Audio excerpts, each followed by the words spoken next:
वो railway track का पत्थर टाल में कहां से आया? हमारा परसेप्शन ये है कि वो घटना सुनियोजित थी। जितना वोट से आज तक अनंत सिंह इस विधानसभा क्षेत्र में जीतते रहे हैं, उससे ज्यादा वोट से इस बार चुनाव जीते।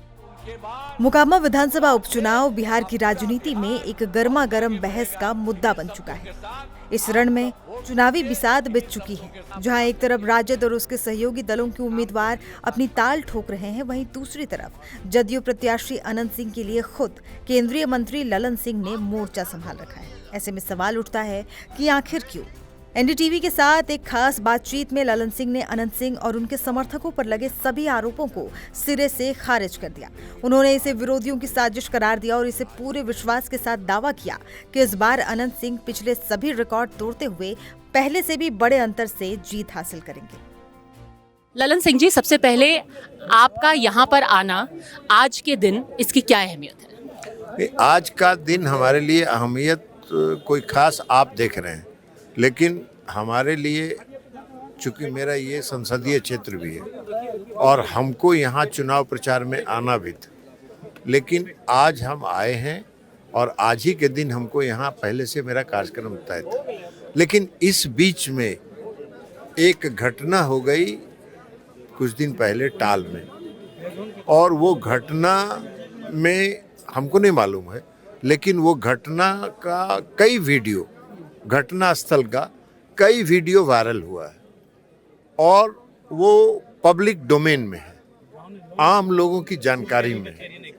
उस घटना को देखने से, कोई भी देखेगा तो उस घटना को देखने से ऐसा लगता है कि वह घटना वहाँ कराई गई और कराई गई है सुनियोजित ढंग से, षड्यंत्र के तहत। कहीं न कहीं उसका तार जरूर जोड़ा हुआ है। किसके साथ? क्योंकि हम किसके साथ, हमें ये पुलिस का काम है, लेकिन क्योंकि उस घटना स्थल पर जो रोड़ा बरामद किया गया पत्थर, वो पत्थर रेलवे ट्रैक पर रहता है। रेलवे ट्रैक पर रहने वाला पत्थर टाल में क्या कर रहा था? कौन ले गया था उसको? किसने उपयोग किया उसका? कैसे उपयोग हुआ? क्योंकि एक होता है अप्रत्याशित घटना, कभी कभी घटना घट जाती है। ये घटना वो नहीं है। ये घटना पूर्णतः घटना होना था, इसलिए ये घटना घटित किया गया। सर, आप इसको घटना क्यों कह रहे हैं, हत्या क्यों नहीं? हत्या तो घटना हुआ तो घटना का ही परिणाम है कि किसी की हत्या हुई, उस घटना का परिणाम है। लेकिन घटना क्यों हुआ? घटना नहीं होना था, घटना होने का कोई गुंजाइश नहीं था। पत्थर कहां से आया? वो रेलवे ट्रैक का पत्थर टाल में कहां से आया? तो कोई ना कोई तो लाया उसको। और जब घटना हुई तो कार्रवाई भी हुई पुलिस की, और पुलिस ने कार्रवाई किया, इसलिए कि नीतीश कुमार जी का जो शासन है वो कानून का राज है। और अनंत सिंह जिनको उम्मीदवार थे, हम लोग के एनडीए के जनता दल यू के उम्मीदवार थे, उनका नाम एफआईआर में आया। उन्होंने कानून का सम्मान किया और वो आज पुलिस की हिरासत में है, न्यायिक हिरासत में। सर, अगर लेकिन पुलिस जांच कर रही है। क्या आप मानते हैं अनंत सिंह निर्दोष है? हम ये क्यों कहेंगे? ये पुलिस जांच में आएगा। आप दोषी और निर्दोष को क्यों व्याख्या कर रहे हैं? आज आप षड्यंत्र कहेंगे तो फिर निर्दोष ही आपने एक तरह की सर्टिफिकेट दे दिया। कौन किया षड्यंत्र? किसने षड्यंत्र किया? हो सकता है उन्होंने हत्या की हो सच में। ये आपका परसेप्शन हो सकता है, ये आपका परसेप्शन है। तो फिर उनको अरेस्ट क्यों किया? मेरा इसलिए कि उनका नाम एफआईआर में था, और एफआईआर में नाम अगर किसी ने दर्ज किया तो गिरफ्तार किया पुलिस ने उनको। अब एफआईआर में उनको हत्यारा बोला गया है। नहीं, हम करें तो एफआईआर तो जांच होगी ना। एफआईआर होने के बाद जांच नहीं होती है क्या? एफआईआर का क्या मतलब है? एफआईआर का मतलब है फर्स्ट इंफॉर्मेशन रिपोर्ट, प्रथम दृष्टया पहला सूचना है। और जो पहली सूचना आई है पुलिस के पास, उसके आधार पर पुलिस ने कार्रवाई की है।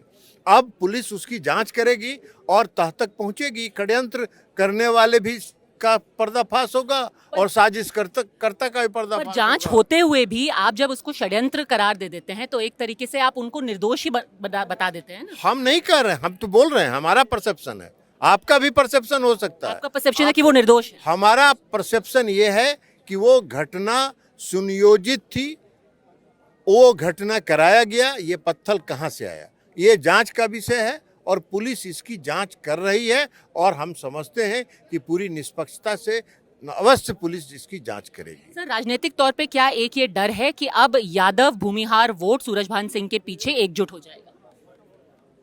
ये आपका परसेप्शन है, आप जरा मोकामा घूम के देख लीजिए, आप अपना नैरेटिव मेरे मुंह में डाल रहे हैं। आपका क्या नैरेटिव? आपके नैरेटिव पर हम नहीं चल रहे हैं।